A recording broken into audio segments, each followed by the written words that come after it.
Thank you. And just for the recording's sake, all that's happened in the meeting so far is quorum was recognized and the meeting was called to order. We've moved on to the second matter of business, which is the approval of the February meeting minutes. So did everyone have a chance to review those that Carol sent out? Mm-hmm. Yes. So I would like to motion to approve the February meeting minutes. Do I have a second? Second. Kevin James seconded. All those in favor, please raise your hand or verbally assent.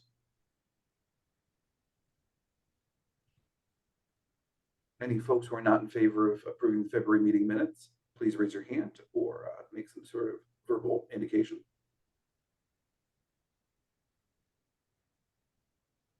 All right.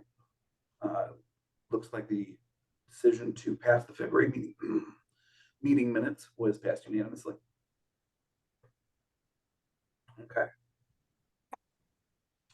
So the other thing that I don't know if this was before the recording or after, so I'll just repeat it. The financial report is going to be deferred until next month due to Kristen Zinke not being able to be here.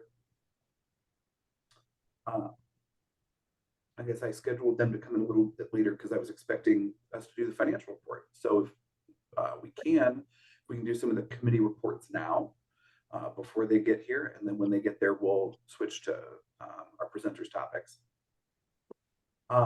So the first thing I have were committee reports. So Dr. James, is there anything as far as the election committee would like to report or progress in kind of creating new procedures or processes for the upcoming elections? Yes. So we want to make the first official announcement that we are beginning the steps, the processes for the official election that will be held in May. The election will be held in May, so that or is it? Am I mixing it up? We start July 1 with new. Yeah. With so we want right. We want to do have our candidates and give notice throughout May. Throughout May. Okay. So basically stay tuned for notices. Notices will begin to come out just to give you timeline and things like that in April, so that everyone has ample time to know what we're doing, so that we can continue to function in full transparency, so that July 1, we will have our new board up and running. And just for your information, the officers that will be available are the president, the secretary, the treasurer, and I believe it's 3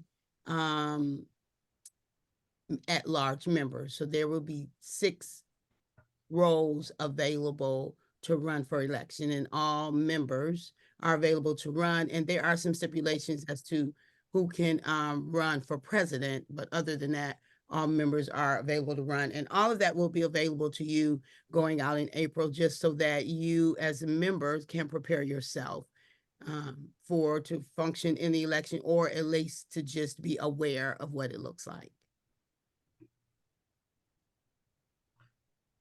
And then Any questions around the election? Just real quickly, so what's up for election? Is president, secretary, is treasurer up for Yes. election? Okay.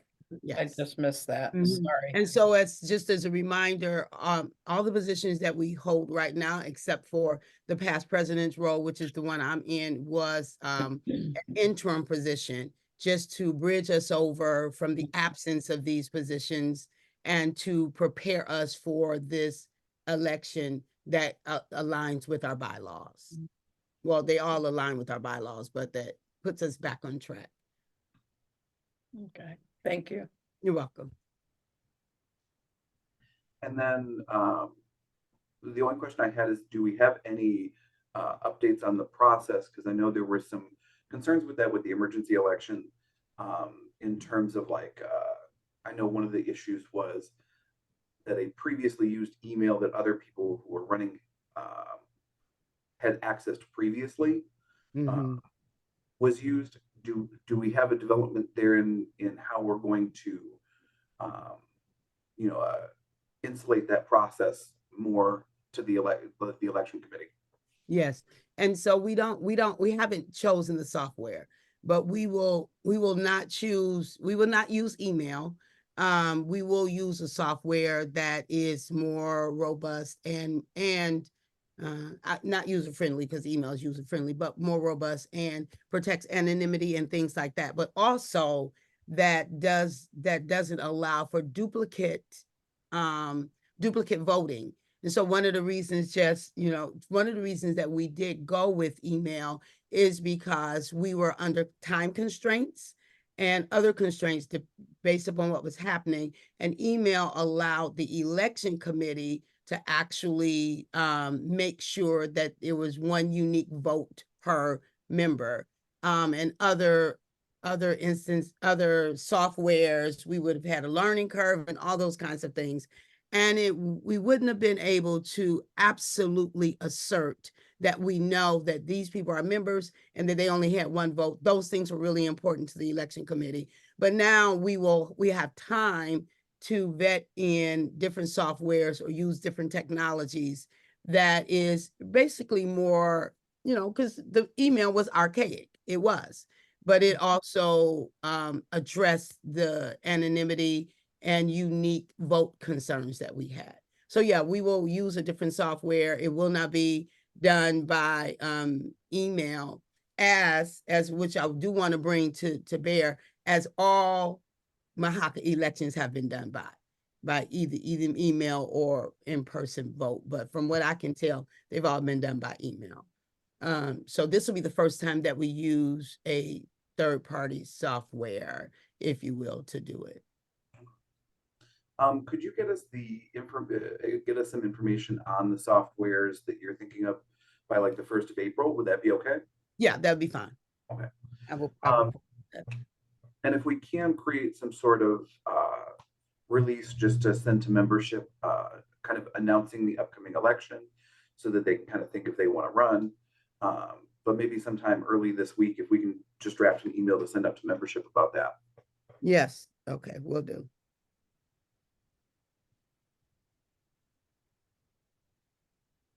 Anyone else have any questions for Catherine?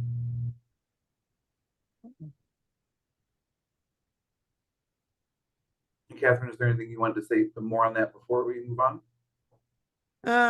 Nothing other than when we send out, what we'll do is so the final report that we did regarding the other election, do we want that to also go out with the, I know the board needs to see the final one, but do we want to kind of have it in one email? Or do we separate that? I would say if we can have that final report in front of board members that we can just, check that before it goes out to membership. I think it would be fine for those to go out together. Okay. Or we can send them out in 2 separate ones. Okay. But I would only want a short amount of time in between those. Sure. Larry Pfaff? You probably have already done this, Catherine, but you might want to think about just talking to other similar size organizations and see what they do. Like maybe the social workers or McBAP or somebody like that, when they do elections, what do they do in terms of software and that type of thing? Okay. There's no sense reinventing something. I can see if I can find out, because I happen to be a member of APA, but that's a national one and they have, thousands and thousands of people voting, but they have a very unique where you just click on a link and it verifies that only one person, you can only use it once. Once you vote, you're done. But theirs might be very sophisticated because they're very large. Okay, I'll do that. Thanks, Larry. Yeah. All right. Does anyone else have any questions for Catherine? So with that, the next report we had was Lori Rowe and the Bridging Committee. I know, Lori, you said there wasn't too much to report, but I know that there was an event that you're putting together. Right. So the event will take place next Wednesday. We're all set with the venue in downtown Marshall, and it'll go from 6 to 7:30 at the Hub at 128. That's the title of the venue, the Hub at 128. And again, we'll have 2 large screen videos. What I'd like up there is the just a silent playing of the video library. Couple of cuts from that so people can see that, ask questions. And I'm putting together food. That seems to be the thing right now. I don't know how much to plan for. So I'm going to plan for about 20 people-ish. You know, I think that might be on the low side, but I'd rather be excited if more show up. So I'm going to plan for 20.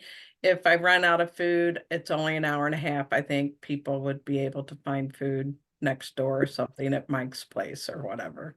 Well, I wouldn't recommend Mike's Place, but there's some other places people can stop in. But yeah, I'm really excited about it. I think it's going to give people, especially as we develop this more and work out some kinks with it, I think it could be a kind of fun quarterly, maybe adventure in different regions of the state where people can share their cards, what they're doing. I know we do that a lot on Facebook with the advocacy page and things like that, but this kind of puts faces and names together and gets us back into that we're meeting, you know, people. And so yeah, I'm pretty excited about it. I think it'll be kind of fun.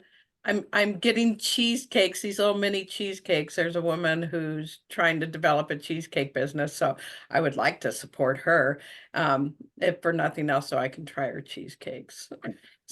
So yeah, I hope folks can show up and just have a good time, and we'll see how it goes from there. Sounds good. I see our first presenter got here a second ago.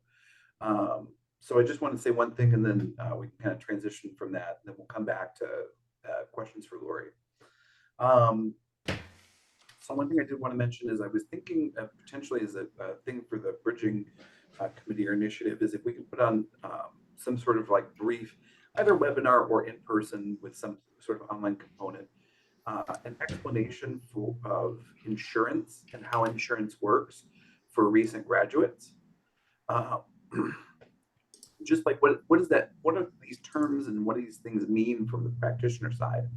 Very good, yeah.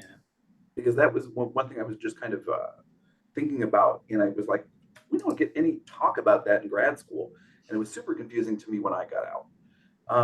So I figure if we can pass on some of that knowledge and make it a little bit less scary for folks, but we can talk about that.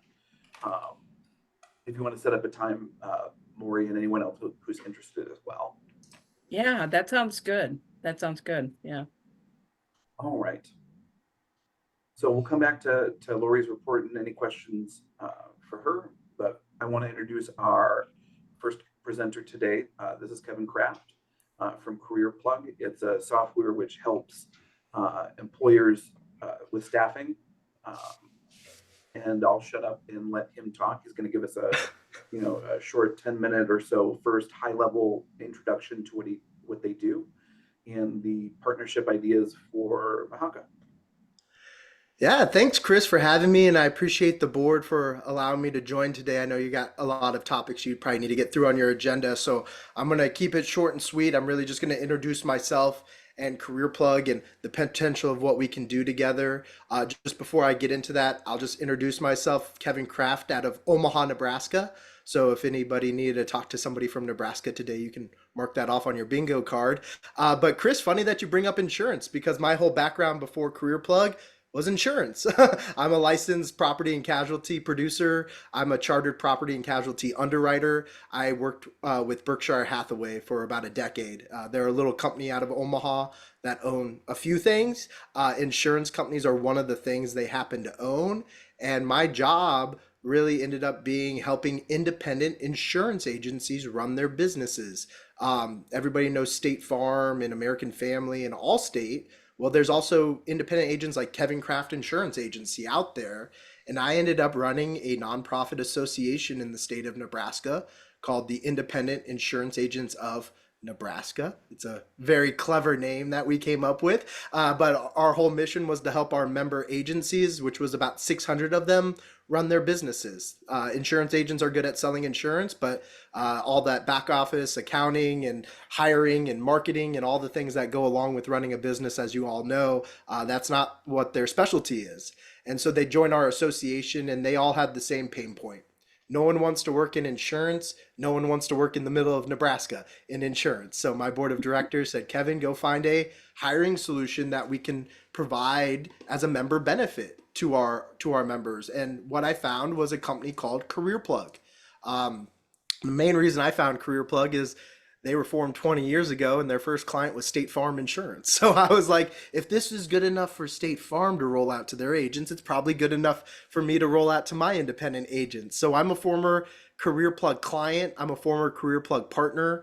I joined Career Plug in November of 2021, and my job is to partner with groups, either associations, buying groups, cooperatives, dealer networks. I've partnered with groups like Allstate Insurance, American Family Insurance, Lowe's, Angie's List. Any group made up of independent business owners we can partner with at the top to push our software out. And to Chris's point, what is this software? Well, Career Plug, we are a hiring software that was made for small business owners. You do not need to be an HR expert to use this. You don't need to really be technically savvy to be able to use this software. And that's why Career Plug has had so much success over the last 2 decades is we provide a software that's made for plumbers, daycare owners, fitness studio instructors, insurance agents. And as you've seen, Chris and others in healthcare or mental health space, they can also use this software. And it becomes even more powerful when we partner with a group to really tailor that software for the needs of it. So when a Midas franchise turns on their Career Plug account, it's everything an auto shop needs when it comes to their hiring. And we can do that regardless of the industry we're in. And I'm going to show you an account here just really quick. But if you're like sitting there like, why does somebody use Career Plug? Well, when you're using Career Plug, you're able to post an unlimited number of jobs to every major job board in a click. So everywhere job seekers are at, you're not having to manually go from job board to job board thinking about how to post it, how to do it.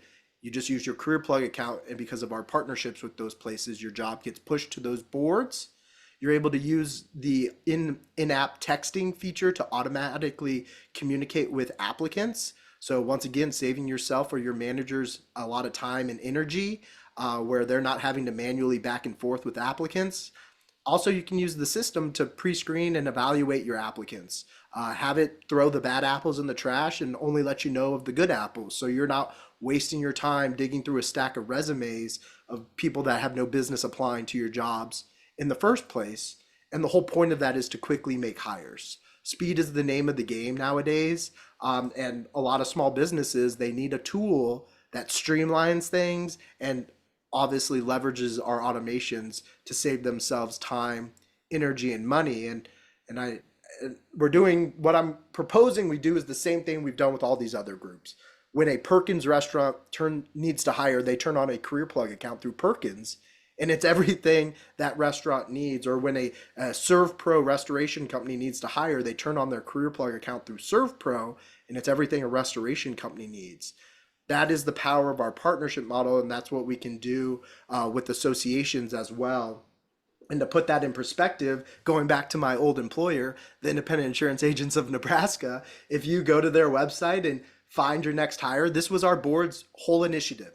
Our board was like, we are going to make hiring easier for our members, because if we can help them do that, they can grow, they can be successful, it will get them out of that rut. And obviously there's information about activating a Career Plug account, but what we did was we built out a careers page, and through that we were able to broadcast jobs, and our members that are using Career Plug were able to show job seekers why this is a good industry to be in, why somebody would want to work in the insurance industry, and then most importantly, the jobs that are available to job seekers throughout the state or even outside the state for some of the members that were there. Oh, we got a hand raised.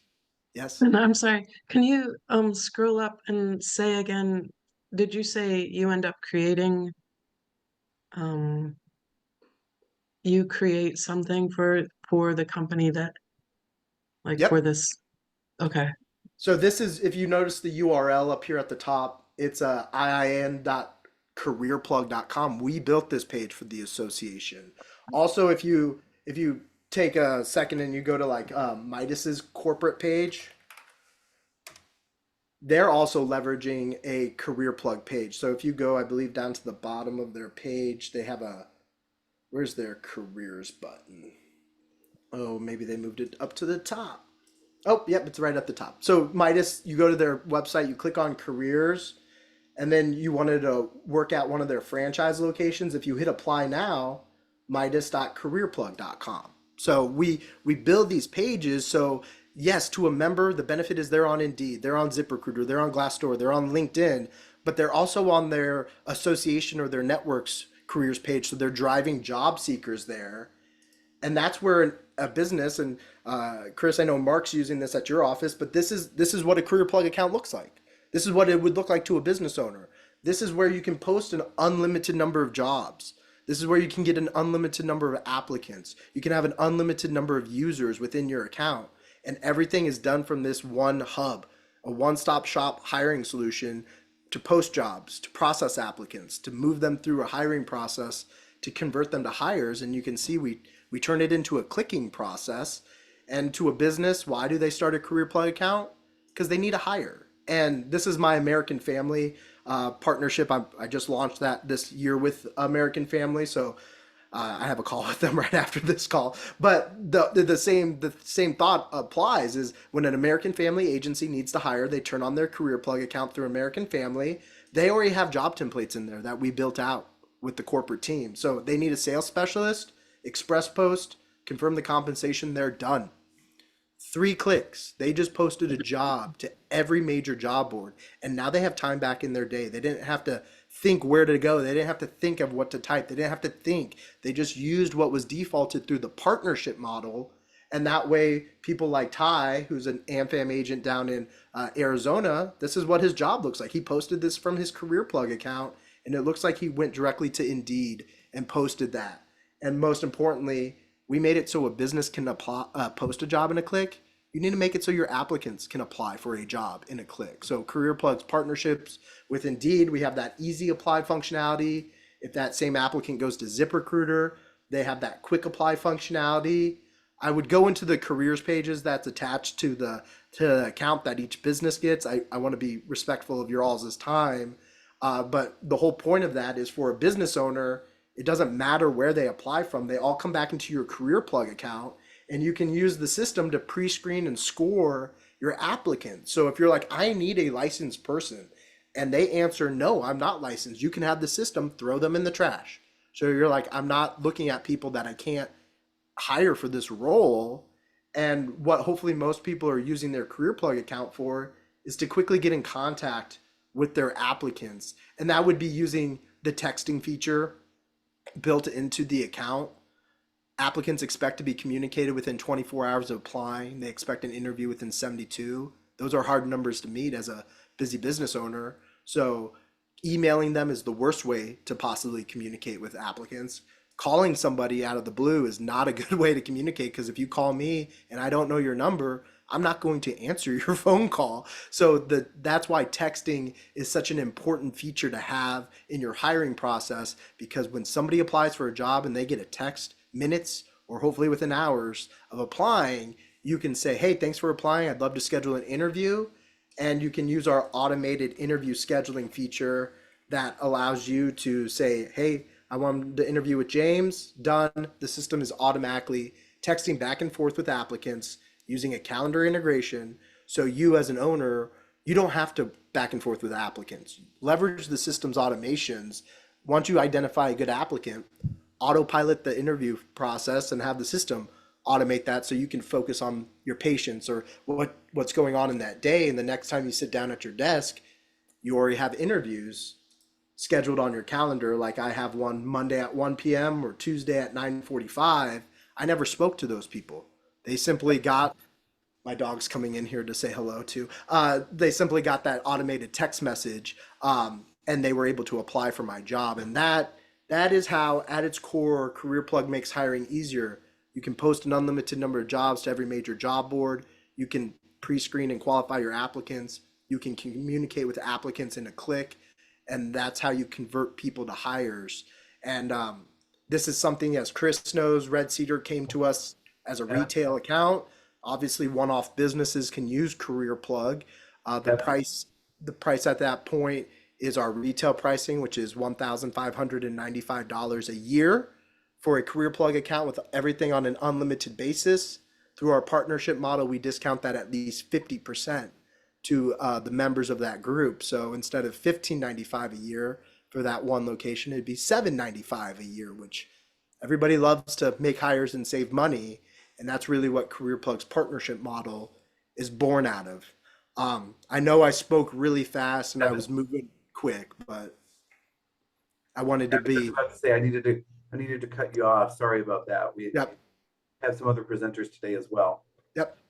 So thank you for that. Can you also send me some documentation and I can distribute that to the board and kind of get their thoughts, and then we can be in contact. Yep, I would love the opportunity to continue the conversation and be able to dive into it more. I apologize for running a little over on time. I hope everybody has a great Friday, and looking forward to helping you all make hiring easier. Thank you. And it was a great presentation. Thank you. And I will make sure to pass that on to him, Carol, when he sends the documentation. Thank you. All right. So yeah, if people want to think about that as a potential partnership and benefit for MHCA members. Also, I had a couple questions that we can talk about at another time. I just want to make sure we give Carson Gadd as much time as he needs today, so we can continue the discussion about Career Plug another time. Carson, thank you for showing up today. We want to let you have the floor and get some legislative updates. So yeah, thank you for showing up. Good to see you. All right. Yes, thank you. Good to see you all as well. So I'm going to backtrack a little bit to January 1st for the legislative update, kind of give a high level picture of where things are right now, and maybe a little look into the future.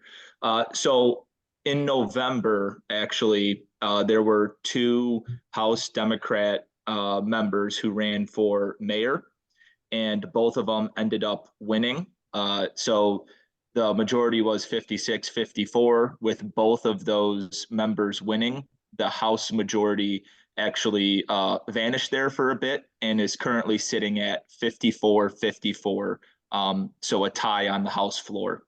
That has really delayed any activity on the House floor for the past 3 months. That election is April 16th to fill those seats. They're pretty solid Democrat seats, and we would anticipate those to stay the same, and for that 56-54 majority to kick back in after the 16th. But it's been a little bit of a holding pattern as it relates to the House activity for the past 3 months here. We did have in late January, the governor had her 2024 State of the State address. So there she outlined some of the victories of the past year, and then sets her policy agenda for the upcoming year. And then 2 weeks after that is her unveiling of the FY25 executive budget recommendation. So that's kind of the trigger where the attention turns on the budget from the House and Senate perspectives, and really kicks that process off. And I did share some information on some interesting budget items.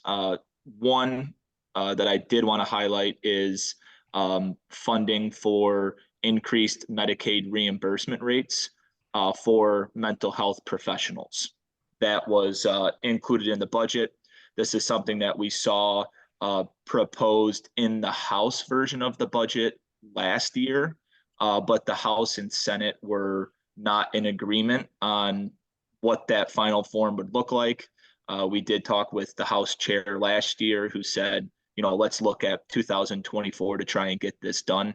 So it was great to see that that was included in the governor's recommendation, and then knowing that there's support from the House chair on that program is great news. So for the last 2 months now, or month now, since the budget's been released, the House and Senate subcommittees have met, kind of been diving into the details of the governor's proposal, and then they're going to start to formulate their respective budgets. Since there hasn't been a whole lot of legislative activity because of the stalemate over in the House, next Tuesday is actually the last day of session, at least for the House, I believe. I'd have to double check on the Senate, but until April 10th. So they have their 2-week legislative spring break. So they all kind of get out of town there for 2 weeks, hit the reset button, and then we would anticipate a very, very busy month of April, May, and June getting stuff done.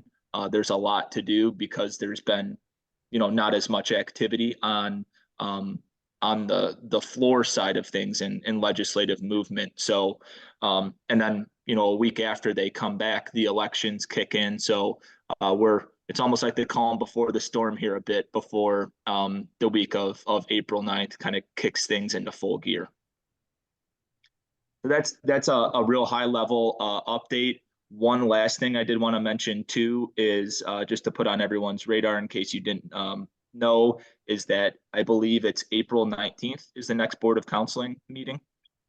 So just wanted to put that on everyone's radar and have a note on that for my calendar as well, but just wanted to bring that to everyone's attention. And I'm happy to take questions. I know that was a really high level in a 3-month, basically 5-month recap since November. But again, happy to answer any specific questions or get more information over to whomever needs it. So Chris, It's really good to see you back, Carson. Oh, good to see you too, Lori. Yeah. And That's what everyone. Thanks, Carson. I wanted to say the same thing, and thank you for that report, and good to see you. Is there And any information on the LLPC, LPC, or LLC bill? Yes. So I've had conversations with the bill sponsor.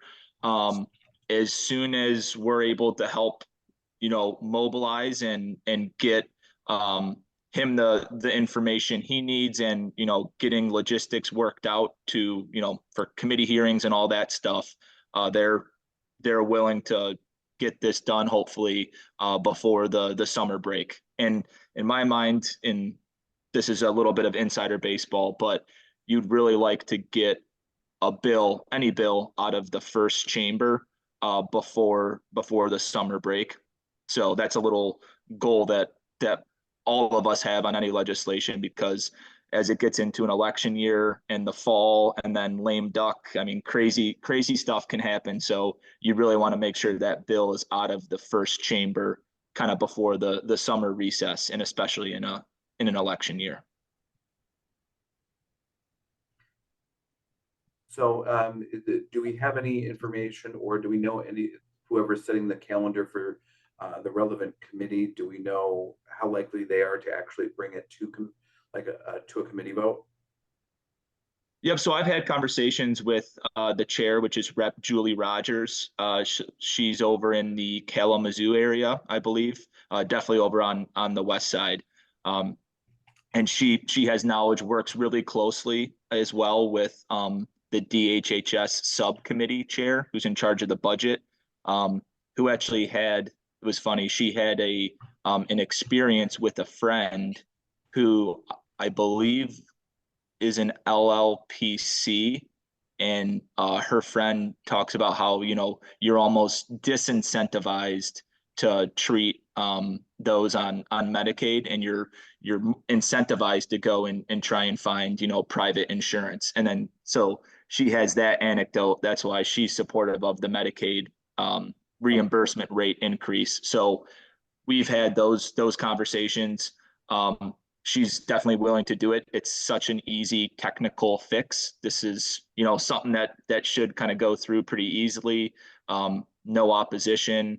The department was supportive last time, even submitted a card of support, not just neutral on it. So no hiccups, no roadblocks expected. And if there's anything that we can do, or if it would be useful for us to create a correspondence in support of that, we absolutely can. Perfect. Carol? Chris, I just wanted to mention that the Board of Counseling meeting is on the third Friday in April. So if our meeting could be 9 to 10 on that day so that we can attend the board meeting if we want to, the Board of Counseling meeting. Or if we just find an entirely different time, because that was one of the other things, and yeah, we can talk about that out of meeting, but we can make sure that it's convenient, at least for the Board of Counseling meeting. Sounds good. Thank you. Any other questions for Carson? Look, just so good to see you, Carson. Thanks, Catherine. Good to see you too. And then as far as the Medicaid reimbursement budget line, do you know what other, I'm assuming other professionals are also supportive of that going up. Would it be useful for us to also reach out to them and engage in any sort of concerted efforts? Yes, definitely. That'll be something to.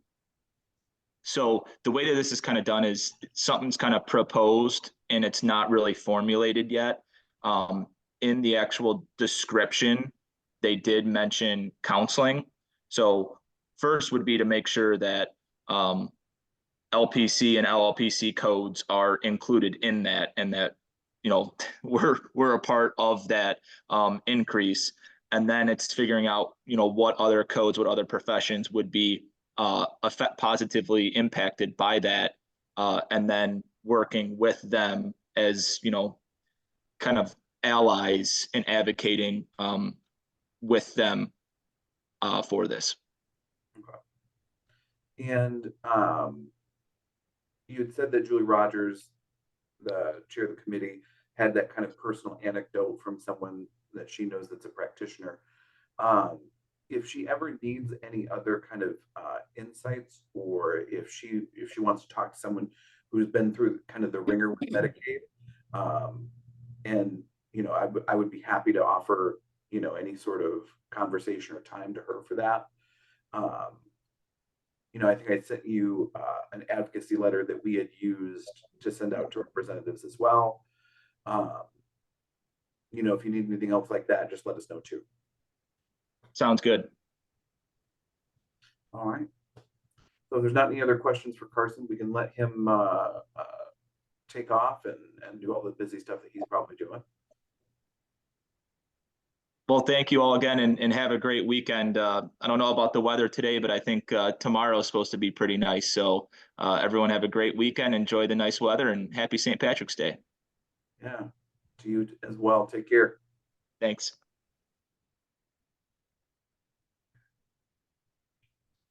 So, we can kind of pool, if anyone has contacts with the Michigan chapter, obviously, of the NASW and the Michigan Psychological Association and whatnot, that we might be able to collaborate with on that stuff. If you can, maybe we can set up a time to have a meeting with them about that. If no one has any existing contacts, I can try to reach out so that we can try to start coordinating on that, because that's something that's going to lift everybody's boat. And millions of Medicaid recipients in the state of Michigan having access to more care is exactly what we're looking for. I don't have any contacts, but I absolutely would love to see the collaboration. All right. Larry Pfaff. Just a suggestion, the executive director of McBAP is a MHCA member. and she has reached out to MHCA, and the majority of her members are social workers. So it might be, since she has reached out to say she'd like to cooperate with MHCA on trainings and that type of thing, that maybe she would be a good contact. I'm sure she must know the director of the NASW Michigan. And that might be a good way to, it would do two things. It would create a stronger contact with her, and then also possibly with social workers. Just a suggestion. Thank you. If you have their contact information, could you send it to me after the meeting? Sure, I've got it. I'm sure Carol's got it. Probably a bunch of people have it. I think I may have sent along the email before, but I'll be glad to, sure. Okay, great. But yeah, they've wanted to, to work with us on things. Okay. So returning back to our agenda, we were on Lori, but I think Lori had gotten everything out that she needed to. And we had any other questions or comments for her. Also, I wanted to give a space for, Joy to give any sort of updates on membership committee, or if there's any report from that committee. So I'll turn things over to Joy, provided she's in a space she can talk. I am in a space that I can talk. Give me hold on one second. I forgot. As soon as that happened, my phone rang and knocked me off here. All right. Perfect. Yes, I'm in a space where I can talk. So basically with membership, we are the last we lost a few renewals, so we're definitely looking to kind of reach back out to membership and to figure out, basically how, we can continue to serve them. But they are also, but also we know that, the renewals are coming in. So for those of you who may see this, if you are still interested in the work of MHCA, we would love to have you. Make sure you go to MHCA.org to register. That registration link does work. That registration link takes us right into it, so we'll know that you're there. So if you can, if you are interested in that, please go ahead and make sure that you go ahead and renew your membership. It's number one. Number two, I would like to thank Kristen, our treasurer, for her session that she did on, I think it was Tuesday. It could have also been on Monday, but I think it was Tuesday that she did for the consultation. She did a consultation group, and it was great. We had a great turnout for our for that meeting, and so definitely looking forward to having more of those meetups like that. Larry will have one on Tuesday. And so that information will be going out very, very soon for those people that are interested in that, for our members. So we are just looking forward to continue to serve our membership. Thank you. Thank you, Joy. And then also to kind of piggyback off that just for a second, we're also looking to currently kind of get a refresh on the website so that it's something that we can actually edit and change. And that should reduce confusion about people's renewals as well. Fingers crossed. Oh, I just realized my video was still off. So I did want to bring that up because that'll be a change we have to make as well. Anyone have any questions for Joy? All right.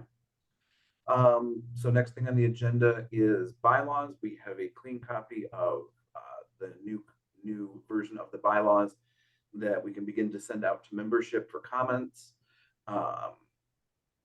We were planning on allowing a time for feedback on that, as well as using some tools to aggregate membership feedback on the bylaws in case people are interested in them. I'm hoping that we'll be able to send that out either sometime over the weekend or early next week. And then we can get those, once we give, probably the time before the next meeting for commentary on that. We may, depending upon how much commentary we get, we may be ready for passage by next month's meeting. Anyone have any questions on that or comments on the bylaws? I think they look really good.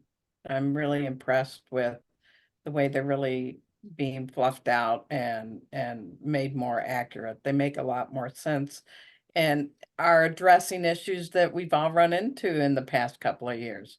So everyone who's worked on that committee, kudos. It looks good. Yeah, and I will say, like, without the work of the committee, honestly, it would have been a much harder road to get this handled. And so I really appreciate everyone who dedicated their mornings to those meetings. And we're about to see some fruit from them. I would like to especially thank Catherine James and Christy Hottenstein for getting the ball rolling with that and getting a lot of work done. It was a big job, but I do think they look really good. So if you agree with this, I'll send out last month's meeting minutes and today's video recording to members, but then send a separate mailing with the old bylaws and the new bylaws, and then our system for collecting comments, if that sounds good. That sounds good to me. Okay. All right. So on to some new business. So we've been talking about doing a membership update about where kind of the current situation stands. That's something we're going to be hopefully getting out this upcoming week. But something just to kind of talk about the factual elements of what's been going on and kind of what's been taking up a bunch of our efforts during the interim period. So I'm hoping to get that together also this week. And sitting down with Carol and anyone else who's interested to kind of create that mailing. And then I want to make sure that, we pass it through, a sound set of legal eyes, just to make sure that we're on base with everything that we say. Yeah. Does anyone have any questions or comments about that? Do you have briefly, some of the things that you're wanting to point out in this? Part of it's just to address some of the confusion about alternative institutions or organizations that have formed, and to clarify who we are, what we're doing, and the process that we're going by, as well as to explain some of the difficulties, right?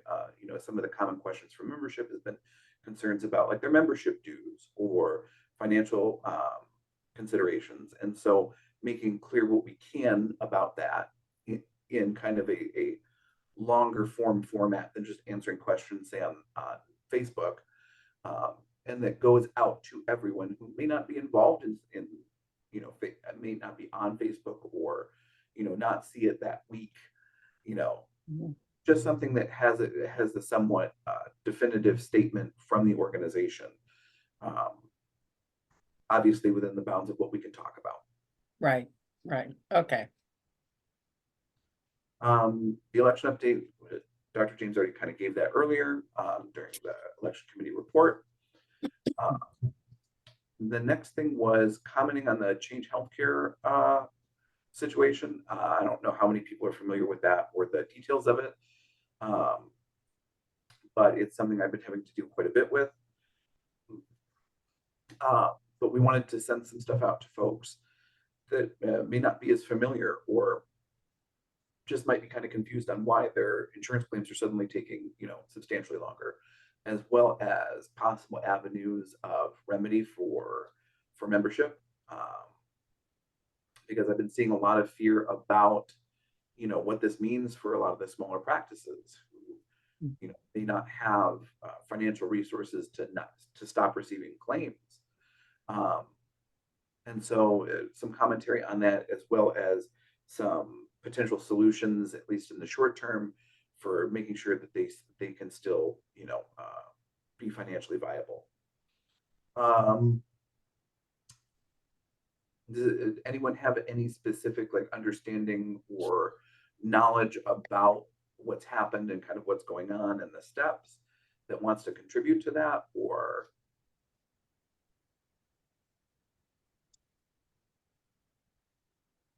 if not, that's okay. I have quite a bit of resources on it. Chris, Carol? I'm not very involved with the situation, but I know someone that is pretty expert on it, so I'll connect you with her. That would be lovely.